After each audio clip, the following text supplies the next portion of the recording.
სახელითა მამისად და ძისად და სულისა წმინდისად ჩვენ ხშირად გვითხოვს რომ სულიერი ცხოვრების შედეგები უნდა ვლინდებოდეს ჩვენს ცხოვრებაში. რა თქმა უნდა, მთავარი რა არის, რომ ვემსგავსებოდეთ ქრისტეს, ოღონ არა გარეგნულად, უბრალოდ, არამედ შინაგანად. და ეს შესაძლებელია არა ჩვენი ადამიანური ბუნების, თქვათ, გაუმჯობესებით, არამედ ჩვენი ონტოლოგიური, ანუ არსობრივი ცვლილებით. რა არის ეს არსობრივი ცვლილება? როდესაც შენ ხდები არაჩვეულებრივი ადამიანი, როგორიც დაიბადე, არამედ შენში იწყებს ცხოვრებას თავად უფალი. ტაძარი ხდები ღვთისა და შესაბამისად არსობრივად უკვე სხვა ხარ, ახალი ქმნილება ხარ. ეს ძალიან მნიშვნელოვანია რომ გვახსოვდეს. და გარდა ამისა, ეს ყველაფერი ხო პროცესია, ჩვენში ეს პროცესი არსებობს. უნდა იყოს ეს პროცესი შეუჩერებელი დინამიკა, ხო, სადაც პროცესი არ არის, სადაც რაღაცა სიმაღლეა სულიერი ცხოვრების, მაგრამ პროცესი აღარ არის. იქ ყველგან სიკვდილია სულიერი. თუ სიცოცხლე გვინდა სულიერი, დაუსრულებელი მარადისობაში შემავალი, მაშინ ის პროცესი, რომელსაც სინანული ქვია, ანუ რომელსაც მეტანოია ქვია, ან მეტამორფოზა, რაც გნებავდა არ ქვით, ის არასოდეს არ ჩერდება ჩვენში. ის მუდამ დინამიკაშია და მუდამ განვითარებადია. ეს თუ არ არის, თუ ატყობთ თქვენ თავს, რომ დღეს ის ხართ, რაც გუშინ იყავით, იმის წინ და იმის წინ და იმის წინ. აქ ცოდვებზე არ მაქვს ლაპარაკი. ცოდვების შეგრძნება შეიძლება დღეს უფრო მძაფრი გქონდეთ, ვიდრე გუშინ და გუშინ წინ. ეს ნორმალურია და კარგიც არის. გულისხმობ გამოცდილებას ღმერთთან ურთიერთობისა, ნაყოფი ადამიანებთან ურთიერთობისა ამ გამოცდილების და ამ ცვლილების შედეგი. ეს პროცესი თუ არ ხდება თქვენში, ესე იგი რაღაცა ვერ არის საქმე. კარგად, თუნდაც არაფერს არ აშავებდეთ. აი არაფერს არ აშავებთ. გავიდა 1 თვე, 2 თვე, 3 თვე, არაფერს არ აშავებთ. ძალიან კარგი ვინმე ხართ, მაგრამ თუ ღმერთთან ურთიერთობაში რაღაც სიახლები არ არის, ყოველდღიური მინდა ხაზი გაუსვა. რაღაცა პრობლემა გაქვთ, იცოდე. ძალიან მნიშვნელოვანია ყოველთვის ამას ვაკვირდებოდი, იმიტომ რომ სხვანაირად ქრისტეს გავსებისკენ ვერ წახვალ, იმიტომ რომ რა სიმაღლეს დაასახელებს ადამიანი, რომელზეც იტყვის, რომ მე ამ სიმაღლეს მივახცე, ეგრიგოლ ხაზთელი სიმაღლე ავიღოთ. მივახცე მე ამ სიმაღლეს და უკვე ქრისტეს ვგავარ ბოლომდე. ვინ იტყვის ამას, რომელიც ჭკვათან ყოფილი იტყვის ამას? ეს პროცესი როცა მიდის, მუდამ განვიცდიდეთ, ვხედავდეთ, ვაკვირდებოდეთ. გქონდეს უნდა სიფხიზლე, მღვიძარება, განჟის უნარი, სიბრძნე, ეს ყველაფერი ჩვენი ვალდებულებებია და საკუთარ თავს ვაკვირდებოდეთ, რა ხდება ჩვენში. და რა თქმა უნდა, აქ ყველაზე ერთ-ერთი ყველაზე უმნიშვნელოვანესი ეს არის ღმერთთან ერთობის გამოცდილება, რომელიც სადმე სხვაგან კი არ ხდება, არამედ ჩვენ შიგნით, რომელიც გაცილებით ახლოა ვიდრე ჩვენთვის გულისცემა, სისხლი, გონება გაცილებით ახლოა. როცა ადამიანი ხდება ტაძარი ღვთისა, ღმერთი ჩვენთვის გაცილებით ახლოა ვიდრე აი რა ჩამოვთვალე. თუმცა გული და სისხლის მოძრაობა ასე შემდეგ. როდესაც ეს მხარე ჩვენი სულიერი ცხოვრების, ანუ პიროვნული ერთობა ღმერთთან მოუწესრიგებელია, და იცით ეს რა ფატალურ შედეგს იწვევს თუ ეს ასეა. წმინდა წერილში როგორ მკაცრად არის უფლის სიტყვები, არ გიცნობ მოქმედნო უშჯულოების, ანუ ეუნება იმ ადამიანებს, რომლებიც ქრისტეს წინაშე ცხოვრობდნენ და მორწმუნეები იყვნენ. იმათეუბნება, რომლებიც სიწმინდით ცხოვრობდნენ, რომლებიც უფლის მოლოდინით ცხოვრობდნენ, იმათეუნება არ გიცნობთ მოქმედო უშჯულოების, ანუ იმათ, ვისთანაც პიროვნული ერთობა არ შედგა. იმიტომ რომ თუ პიროვნული ერთობა არ შედგა, რა არის ჩვენი ცხოვრება? აი თქვა არ ჭამე, არ გძინავს, ასკეტი ხარ და რა მერე, არც არაფერი. ეს ყველაფერი საშუალებებია იმისთვის, რომ შენ და ღმერთი ერთმანეთს შეხვდეთ შენს გულში და თუ ეს არ მოხდა და თუ ეს არ ხდება და თუ აქეთკენ არ მიდის, რა შეჭამა? რამდენს გეძინება, რა სიკეთებს გააკეთებ სამყაროში, რომელიც სამყაროს თავის სიკეთებიანა და ბოროტებიანა ტრად და ნაცრად იქცევა და რა მნიშვნელობა აქვს? აქ ლაპარაკი ხო მარადისობაზე. და თუ ის არ იქნა, ამ ყველაფერს მნიშვნელობა აღარ აქვს. ხოლო თუ ეს ყველაფერი რაც ხდება, იმის აღშენებლობას ემსახურება, რასაც ღმერთთან ურთიერთობა ქვია, მაშინ ყველაფერს აზრი აქვს, როგორც პავლე მოციქული ამბობს, რასაც არ უნდა აკეთებდეთ, ყველაფერს ღვთისადიდებლად აკეთებდეთ. აი ჩვენში ეს პროცესი, რომელიც უნდა მიდიოდეს, ამას გვასწავლის ლოცვა. ლოცვა გვასწავლის. და აი ამ ლოცვის სწავლის საფეხურები არსებობს და სიტყვიერი ლოცვა, რომელიც არსობრივად ამ სიტყვის დიდი გაგებით ლოცვადაც კი არ იწოდება, იმიტომ რომ ლოცვად იწოდება მხოლოდ ის, რაც გონიერია, გონებით გულში მოქმედი, დუმარე, სიტყვების გარეშე, გესმის გონება გულისმიერი ლოცვა, რაც ლოცვის ჭრეტელობამდე რომ მიდის და მერე ჭრეტელობა იწყება და ჭრეტელობას დასასრული არ აქვს. აი ჭრეტელობამდე რომ მიდის, აი ის არის ლოცვა. დანარჩენი ყველაფერი სიტყვიერი, რასაც ჩვენ ვამბობთ ლოცვის დროს, ეს არის ყველაფერი იქამდე მისასვლელი, მაგრამ თუ იმას გამოვტოვებთ, თავარამდე როგორ მივალთ და აი ეს გამოტოვება ხდება როგორ არა, მხოლოდ იმით, რომ ადამიანები არ ლოცულობენ და მე ადრეს გითხარით, რომ არიან ადამიანები, რომლებსაც არანაირი გამოცდილება არ აქვთ, რაც ნიშნავს ილოცო დილას, გეჭიროს წიგნის საღამოს, ფსალმუნები იკითხო. ამის ნულოვანი გამოცდილება აქვს ზოგიერთ თქვენგანს. და ეს არის ძალიან ცუდი და არასწორი, იმიტომ რომ ეს არის გამოტოვებული საფეხური, რომელიც თქვენ აუცილებლად გჭირდებათ და უკან უნდა დაბრუნდეთ, თუ ასეთი რამე არ გაიკეთებიათ. ეგ ერთი და მეორე, ზოგიერთი კითხულობს, მაგრამ როგორც ხშირად გვითქვავს, გაუაზრებლად. ამის მაგალითები მე ყოველდღე მაქვს, როცა გესაუბრებით აღსარებებზე შემოდიხართ, როცა ამ საკითხს წამოვწევთ ხოლმე, აღმოჩნდება, რომ არც ერთი სიტყვის მნიშვნელობა ხშირად ადამიანებმა არ იციან. არც ერთი სიტყვის მნიშვნელობა დილის ლოცვა იქნება, ფსალმუნებზე აღარ ვლაპარაკობ საერთოდ, რომელიც რთული გასაგებია. და ჩვენ გქონდა მცდელობა, თუ არ ვცდები ორი საუბარი გქონდა, როცა დილას აღამოს ლოცვების მაგალითზე გაჩვენებდით, როგორ უნდა ვისწავლოთ ლოცვა და დღესაც მე მინდა რომ რამდენიმე ლოცვა აღმოგიკითხოთ, ისევ დილის ლოცვიდან, მაგალითისთვის, აი როგორ უნდა გვესმოდეს ლოცვა, როგორ უნდა გავიაზროთ, როგორ უნდა აღვიქვათ, რომ მე ის გავითავისოთ და კიდევ ერთხელ შეგახსენებთ სიმონ ახალი ღვთისმეტყველის სიტყვებს, ისი არაფერი არ ანდრისხებს ღმერთს, თუ არა გაუაზრებლად წარმოთქმული ლოცვის სიტყვები, იმიტომ რომ ამით ღმერთსაც ცდილობ მოატყვილო, არ ვიცი რა ქვია ამას, საკუთარ თავს ვატყვილებ და ასე შემდეგ და სხვათა შორის, რომ ხედავთ გულგრილობას ერთმანეთისადმი და ეკლესიისადმი, პრეტენზიულობას, უსიყვარულობას, პატივმოყვარეობას, საკუთარი სიმართლით ცხოვრების მცდელობას და სამწუხაროდ ხშირად ძიმეცოდვებში ჩავარდნასაც, როცა ამას ხედავთ, ერთ-ერთი მიზეზი არის ის, რომ ჩვენ თუ ვკითხულობთ, ჩვენ არ ვკითხულობთ ამ ლოცვებს და თუ ვკითხულობთ, არ ვიაზრებთ, არ ვცდილობთ შესაბამისად ვიცხოვროთ. ლოცვა მაშინ იწყებს მოქმედებას ჩვენში, როცა ვიაზრებ, რას ვეუბნები ღმერთს და მე ვცდილობ, რომ ამ ნათქვამის შესაბამისად ვიცხოვრო და ვაიძულო საკუთარ თავს. ეს ამ დროს მე თანამშრომლობ ღმერთთან, ვაჩვენებ, რომ მე ეს არ შემილია და ვერ ვარ ასეთი, როგორიც აქ ლოცვაში, იმიტომ რომ ეს წმინდა მამის გულიდან ამოსულია, მაგრამ შენ რაღაც ეკლესია, რაღაც მე მაძლევ ამას და მეუნები, რომ შენსკენ უფლისაკენ სავალი გზა ეს არის, მე ვცდილობ, რომ საკუთარი თავი ვაიძულო და ეს ლოცვის შინაარსი გამოვიყენო ნიშნულებად, მიმართულების მაჩვენებლად, გზამკვლევრად, რომ მივიდე უფლამდე. ოღონ აქ მჭირდება საკუთარ თავზე იზოლება, როგორც კი ადამიანი ამის მოქმედება, ასე ამგვარ მოქმედებას იწყებს, ღმერთი მას ეხმარება. დილის ლოცვებში ცნობილი სიტყვები გახსოვთ, მაკარი დიდის, აი ესეთ სიტყვებია: ღმერთო, გამწმინდე მე ცოდვილი. ესე იგი, ნახეთ, ჩვენ ხო ვევედრებით ახლა ღმერთს. და მე ვევედრები პირველი, რასაც ვაკეთებ, ვეუბნები, რომ გამწმინდე მე ცოდვილი, ცოდვილი, ანუ მე ვიაზრებ ჩემ ცოდვას. გაცნობიერებულია მქონდეს, რომ მე ვარ ცოდვილი. ცოდვა ნიშნავს რას? არა იმას, რომ რაღაცას ვაშავებ უბრალოდ, არამედ აცდენილი ვარ გზას, რომელსაც ქვია ქრისტე. ღვთისნებას არ ვითვალისწინებ და შესაბამისად არ ვცხოვრობ. ამას ნიშნავს ცოდვილი და განწმენდა ნიშნავს იმას, რომ ჩემი გული განიწმინდოს ვნებებისგან.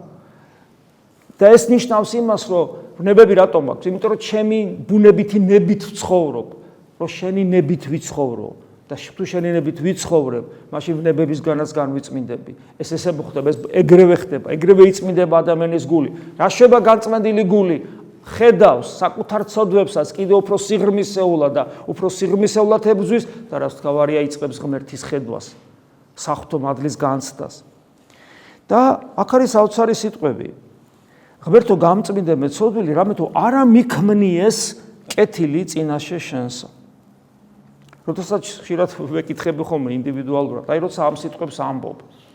გჯერა შენ ამ სიტყვების? აი შენ ეუბნები ღმერთის წინაშე ყტყვილი ხო არ შეიძლება ამდენი ხომ ეს გვესმის? ვთქავარ და ღმერთო გამწმინდე მეცოდვილი, რამე თუ შენს წინაშე არაფერი სიკეთე არ გამიკეთებია. არანაირი სიკეთე არ გამიკეთებია. ცოტა კი არა, ხანდახან კი არა, არანაირი არ გამიკეთებია ეუბნები. რამდენად ჯერა რომელიმე ნომინალურ ქრისტიანს აი ამ სიტყვების. რამდენად უფიქრია რომ ამ სიტყვებს რო ამბობ თუ არ ჯერა, მაშინ ამ სიტყვის თქმას აზრი არ აქვს. ისე როგორც მამაო ჩვენოში მომიტევე მე, როგორც მე მიუტევებ. თუ არ აპირებ მიტევებას, თუ არ ზრუნავ ამაზე, იმიტომ რომ მიტევება შეიძლება ვაპირებ, მაგრამ ეს ადვილია მიუტევო. ჯერ არ ვაპირებ და თუ ვაპირებ, მე აღმოჩნდება რომ არც ისე ადვილია, შეუძლებელიც კია. და თუ არ ვიწყებ მუშაობას ამ მიმართულებით საკუთარ თავთან რომ მიუტევო, მაშინ ამ სიტყვების თქმას რა აზრი აქვს? ამით ხო საკუთარ თავს ვიწყევლი. ისე მომიტევე როგორც მე სხვას პატიებ და თუ არ ვპატიებ ეს რას ნიშნავს? არ მაპატიო არაფერი. გესმის და თუ ადამიანს აქვს გონიერება და ცოდვას ხედავს საკუთარს ამ სიტყვების თქმის მომიტევე როგორც მე მიუტევებ და არ მიუტევებს იცის შეეშინდება ბუნებრივია.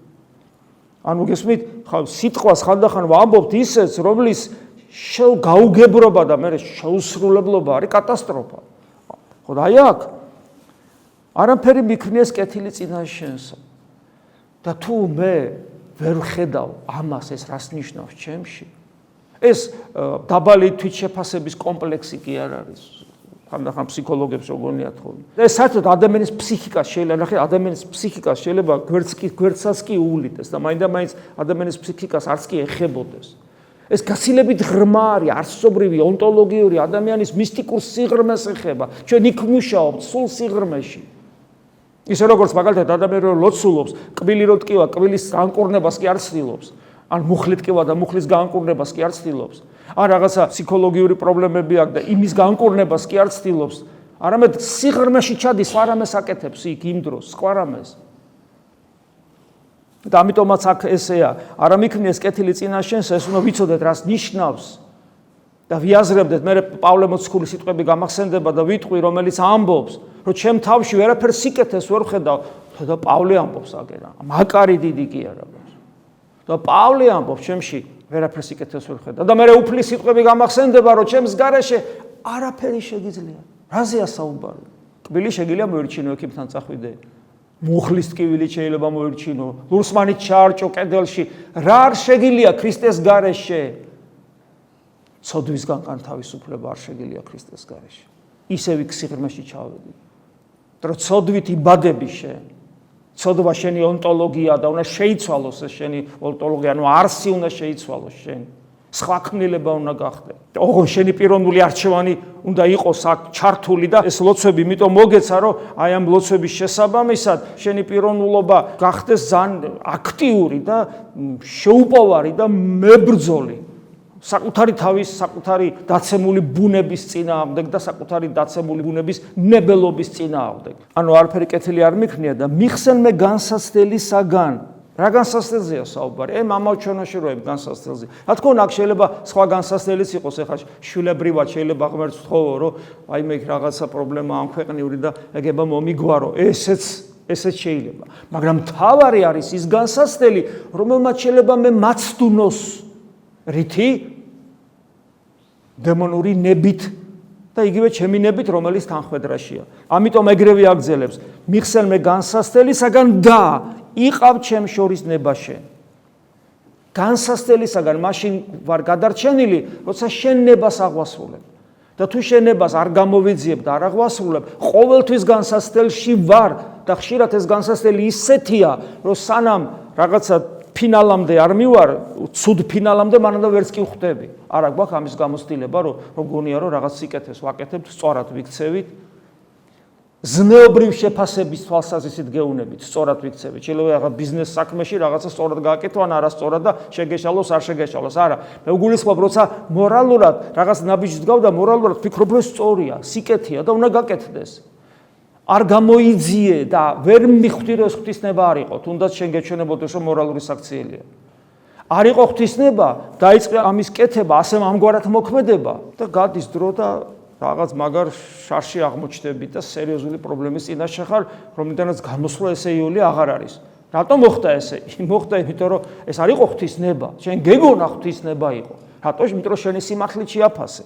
აი ასეთ განსასწრებელია საუბარი და ზოგჯერ ეს განსასწრელი ისეთ ჩიხში და ისეთ ლაბირინთში შეგიყვანს, რომ იქიდან ესე ადვილად ვერ გამოხვალ. ეს პირდაპირ ეშმაკის მახეებია ჩვენ ცხოვრებაში და ძალიან დიდი სიბზნე გჭირდება, რომ ამებში არ გავებად. გველი სიბზნე გვინდა. რამე თუ დაუსჯელად აღვაღო პირი ჩემი არა ღირსი, ნახე და ეს ყველაფერი ხა განსასწრელში რო ხარ და ღვთისნებას რო არასრულებ, ლოცვის მადლი გეკარგება. იმიტომ რომ შენ ლოცვას აზრი აღარ აქვს, ამიტომ მეუბნები რომ მე განსასწრელისაგან მიხსენ, შენი ნება მინდა აღვასრულო რომ დაუსჯელად აღვაღო პირი ჩემი, რომელიც არა ღირსია იქვე ამბობს, პირი ჩემი არა პირი რა, პირია. აი პირი ნიშნავს ესე იგი გული, ანუ რამეტნავისაგან გულისა იტყვის პირი, ხო უფალი ამბობს. რომ დაუსჯელად აღვაღო ჩემი არ დავისაჯო ლოცვით, იმიტომ რომ ყველაზე მთავარი საკეთებელი ჩემი არის მუდმივი შენთან კომუნიკაცია, ანუ ლოცვა და ეს შეიძლება სასჯელად მეკცეს, თუ შენ ნებას არ აღვასრულებ. მამაო ჩვენოს, რომელსაც ადამიანი ამბობს და ღვთისნებას არ გამოეძიებს, მაგრამ მამაო ჩვენოს ამბობს, იესოს ლოცვას ამბობს, მაგრამ სინანული არ აქვს, ანუ შემიწყალე ხო არის? ასეთი ამგვარად ლოცვის წარმოთქმა, როცა არც სინანული აქვს, არც ეს ღვთისნებას არ გამოეძიებს და სულ მუდამ განსასწრელში, ანუ სულ მუდამ შეცდომაშია ეშმაკისაგან შეყვანილი, იმიტომ რომ ღვთისნება არაა გამოძიებული, ასეთი ადამიანის ესე იგი ლოცვა არის დასასჯელად და ესეუნება რომ ეს ყველაფერი გავაკეთო რომ დაუსჯელად აღვაღო პირი ჩემი არა ღირსი, იმიტომ რომ თუ ლოცვა შევწყვიტე ხო დავიღუპე, სასუფეველი ხო ღმერთთან ერთობაა და ლოცვით სწავლობ შენთან ერთობას. გესმით? ამიტომ იმისათვის რომ ეს გადარჩენის გზა მქონდეს, რასაც ლოცვა ქვია, უნდა შენინებით ვიცხოვრო. მერე აგზელებს და ვაქებდე სახელსა შენსა წმინდასა, ამისა და ძისა და წმინდისა სულის. ვაქებდე, იმიტომ რომ ერთია როცა რაღაცას გთხოვ და მე არ მაკმაყოფილებს მარტო გთხოვო, მე შენი ყოფიერებით მინდა ვიბედნიერო. აი შენ რო ხარ ამით ბედნიერი მინდა ვიყო. ეს არის განსაცვიფრებელი მდგომარეობა ადამიანისა, როცა არაფერს არ თხოვს, უბრალოდ ბედნიერია ღმერთით. შესაძლებელია, რა თქმა უნდა, ეგ არის სამოთხე, იმიტომ რომ ღმერთი არის წყარო ყოველგვარი სიკეთისა და მასთან კომუნიკაცია ამ წყაროს შენში ჩაღვრის, როგორც ტაძარში და ღმერთის ბედნიერების თანამოზიარე ხდები, ეს არის გონება მიუწვდომელი მდგომარეობა, ეს არის სამოთხის დასაწყისი დედამიწაზე, რომელიც უკვე მარადისობას ატარებს, იმიტომ ამბობს, უკუნითი უკუნისამდე. ანუ მარადიულად, რომელიც აქვე იწყება. ისევ მაკარე დიდის ლოცვა მეორე, ესეთ რამეს ამბობს. უფალო ღმერთო ჩვენო. სხვათა შორის ეს უფალო ღმერთო ეს სიტყვათა წყობაც არ არის შემთხვევით. ეხლა მე უბრალოდ ყველა ნიუანსს ფიზიკურად ვერ მოვასწრებ. ღმერთი ეს არის ყოფიერების შემოქმედი. ტრანსცენდენტული ყოფიერება, ყოფიერების საწყისი ცოცხალი ღმერთი. უფალი რა არის? უფალი რას ნიშნავს? რა თქმა უნდა, ამ შემთხვევაში სინონიმებია და ორივე რატოა? უფალი ღმერთი, რატომ არის ორივე? სინონიმები რა საჭიროა? საქმეც იმაშია, რომ სინონიმებია, მაგრამ თან ნიუანსობრივი განსხვავებაა. უფალი არის რა არის? რო თარგმნოთ. ჩემი მეფე, ჩემი ბატონი, ჩემი უფროსი, ხო? და ნახეთ რა გამოდის? ტრანსცენდენტული ყოფიერება პირადად ჩემი მეფეა. აი ეს ნათლობის აღთქმაში როა. ნათლობის აღთქმაში გწამს ქრისტე და გწამს ვითარცა მეუფე და ღმერთი. აი ეს ძალიან მნიშვნელოვანია, ის ვინც galaktikების შემოქმედია, შენ პირადად მისი მორჩილი ხარ. ისმის. ხედავთ რა სიახლოვეა ღმერთთან, ამას ნიშნავს უფალო ღმერთო ჩემი. ჩვენოთან, ჩვენო მრავლობიში გესმით ამის მნიშვნელობა ბევრჯერ აგვიხსნია, ანუ ჩვენ ყველანი ძმები ვართ.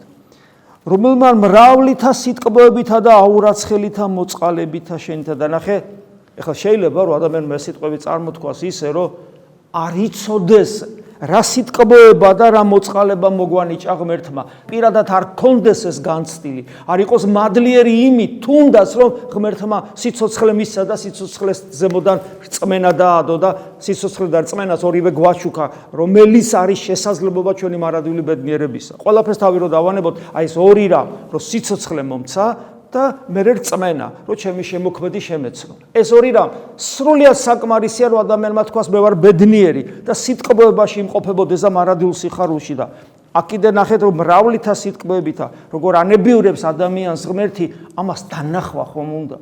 და თუ ადამიანი ამას ვერ ხედავს, შეიძლება სულ განსაცდელები იყოს შენ ცხოვრებაში, მაგრამ როცა შენ ყოველწამიერად ღმერთს ხედავ, ის განსაცდელი სიტყვება, ის არის წყეპლა მამისა, რომელსაც სულ სწორი მიმართულებით გაცხოვროს. აი ამიტომ მრავლითა სიტყვებითა და აურაცხელითა მოწყალებითა შენითა მოწყალებითაში და მოგვანიჭე ჩვენ და სათნო იყავ თანაწარსვლას ამას სიგრძესა ღამისასა მშვიდობით თანაწარსვლად. ნახეთ, იღვიძებს ადამიანი და ეს ღამე რო გაიარა და ცოცხალია, ცოდვაში არ ჩავარ და შეიძლება სიზმარშიც დაკარგო შენი ღმერთი, იქაც გამოცდა მოგიწყოს ეშმაკმა და არჩევანი არასწორი გააკეთო, ხო? ყველას გამოგვიცდია სიზმარში როგორ იბძვის ბოროტი, ამ დროს მადლობას ეუბნები, რომ იღვიძებ და ღვთის დიდების სურვილი რო გაქვს, მადლობას ეუბნები, რომ აი ეს ღამე გამატარე მშვიდობით და განსასწრელისა და ბოროტისაგან დამიფარე ამ ღამეში, ამას მადლობას, ანუ პირველი მადლიერების გასა, იღვიძებ და მადლობა ღმერთოში. მადლობა. აი გესმით, ეს განცდა ადამიანს უნდა კონდეს ეს მადლიერების სურვილი. და მე აგზელებს მომეც ჩვენ მიწევნა ცისკრისა ლოცვათა. ანუ ამ შემთხვევაში ზოგი იბნება ცისკრის ლოცვა ხო საღამოს ტარდება ჩვენთან, ზოგანს დილას ტარდება. აქ ამ შემთხვევაში მონასტრული ტიპი კონი გულისხმება, როცა ადამიანი იღვიძებს ეს დაახლოებით ეს არის სადღაც 3 საათი ღამის 4-ის და თქვა 4 საათზე იწყება ცისკრის მონასტრებში. მონასტრებში 4-ზე 4-ის ნახევარზე იწყება ცისკარი და ადამიანი ადგება, ღმერთს მადლობას ეუბნება, მაგრამ ჩვენ შემთხვევაში აქ შეიძლება გავიაზროთ, რომ ესე იგი კარგად გამithენდეს და მე თუ წირვაზე მოდიხარ, შენთვის ეს არსობრივად იგივეა. გამოავწყინე გულთაშინა ჩვენთა ჭეშმარიტი ნათელი საუნჯეთაგან მეცნიერებისა შენისათა. ნახე, აქ პირდაპირ მინიშნება უკვე თუ სად ხდება ჩვენი შეხვედრა ღმერთთან, გამოავწყინე გულთაშინა ჩვენთა, ჩვენს გულში ჭეშმარიტი ნათელი. ჭეშმარიტი ნათელი, ვინ არის ჭეშმარიტი? თავად ქრისტია, მე ვარ ნათელი. საუნჯეთაგან მეცნიერებისა შენისათა, ანუ შენ შესახებ ცოდნა მომეცი ჩემს გულში, რომელიც არის ნათელი და რომელიც ცოდნასაც ისევ შენ მაძლევ, შენი მადლით, შენი ენერგიით, როცა ჩემი გული იხსნება მადლისათვის. ანუ შენ ევედრები, რომ ჩემში დამკვიდრდი, ჩემში დამკვიდრდა. იმიტომ ცოდნა მეცნიერება, შენი მეცნიერების ნათელი მომეცი, ცოდნა ღმერთისა, ეს არის არა თეორიული ცოდნა, არამედ განცდა. ანუ მე ვიცნობ ღმერთს, მე ვიცი ღმერთი, ეს ნიშნავს არა წაკითხვას, რომ ღმერთი ასეთია. და ღმერთის შესახებ ცოდნას, არამედ თავად ღმერთს ვიცნობ. და ეს ნიშნავს მის განცდას საკუთარ თავში. ამიტომ შენ ევედრები, რომ მინდა რომ განგიცადო. აი, გესმის ადამიანი დგას ლოცვაზე და მთავარი რაც აინტერესებს მას არის ეს, მინდა რომ შენ განგიცადო ღმერთო. ხო, ნაგავი ვარ, ცოდვილი ვარ, უწმინდური ვარ. აი, განწმიდე ჩემი გული, რომ შენ განგიცადო. მე სხვა არაფერი არ მინდა. ეს არის აი მწვერვალი შეიძლება ასე ითქვა სათხოვარისა. თუ სათხოვარი კიდე შეიძლება ეწოდოს ამას, იმიტომ რომ ეს არის აი პირდაპირ მზაობა, რომ გული გაუხსნა ღმერთს. რა თქმა უნდა, ამას წინაპირობები აქვს, შენ ამას ეუბნები და მე შენი ღვთისნებას არ გამოიძიებ, შენი ნები ცხოვრობ, ესე ხო არ გამოვა. ამიტომ ეს არის მწვერვალი, შენი ცხოვრების წესიდან გამომდინარე, თუ სწორად ცხოვრობ, ღვთისნებას გამოიძიებ, შენ შეგიძლია მე თხოვო, რომ მე არაფერი არ მინდა. მარტო ის მინდა, რომ ჩემ გულში შეეხო და ჩემ გულში გამოანათო. მე რა აკადემიაში ვიშლებ, მე პირადი ცხოვრება ამ ქვეყნიო. ეგეც შეიძლება დაამატო. ჩემ პირადი ცხოვრება როგორ შენ გინდა ეგრე იყოს. აი გესმით, როგორ შენ გინდა. მე მინდა რომ შენ გულში იყო და ჩემ პირადი ცხოვრება როგორ შენ გინდა ეგრე იყოს. ესეთ რამეს თხოვს უფალს და მე ასრულებს. და ყოფათ ყოვლისავე ნებისა შენის, ანუ ის რომ შენ ჩემში შემოდიხარ, ეს დასტურდებოდეს უნდა იმით რომ მხოლოდ შენი ნებით ცხოვრობდე. შენ ნებას აღვასრულებდე და არა ჩემი ხორცის ნებას და არა ჩემი ეგოიზმის ნებას. გესმით, ჩვენი ნება ან ხორცის არის, ან ეგოისტურია. ისმის ეგეთი სული გვაქვს, ეგეთი ხორცი გვაქვს. ხორცი ცხოველის მსგავსი გვაქვს, სული ეშმაკის მსგავსი გვაქვს. ჩვენი პიროვნული არჩევანი არის თავისუფალი და მან შეუძლია გადაწყვეტილება მიიღოს სისხლამდე წინ აღუდგეს აი ამ თავის ხორცისა და ეგოიზმის ნებას, რაც არის ჩვენი ბუნებითი ნება და თხოვოს ღმერთს, რომ იყავ ნებაშელი. აი თუ ასეთ განწყობაზეა, როგორც პავლე მოციქული ამბობს, სისხლამდე ბრძოლის განწყობაზეა, მაშინ რა თქმა უნდა ყველა ამ სიტყვას უკვე რა ჩვენ აღმოვიკითხეთ, ნაყოფი ექნება ჩვენში. აი ასე უნდა ვეცადოთ, დავინახოთ ჩვენი ცხოვრების გზა, ასე უნდა ვეცადოთ, მივანდოთ ჩვენი თავი ეკლესიას, რომელიც გვაწვდის იგივე თუნდაც აი ამ დილის ლოცვებს და გვეუბნება, აი ამ გზით იარე და ცხონდები. და ჩვენ უნდა ვიაროთ ამ გზით და უნდა ვცხონდეთ. ამინ. მადლი უფლისა ჩვენისა იესო ქრისტესი და სიყვარული ღვთისა და მამის და ზიარება სულისა წმინდისა იყოს თქვენ ყოველთა თან.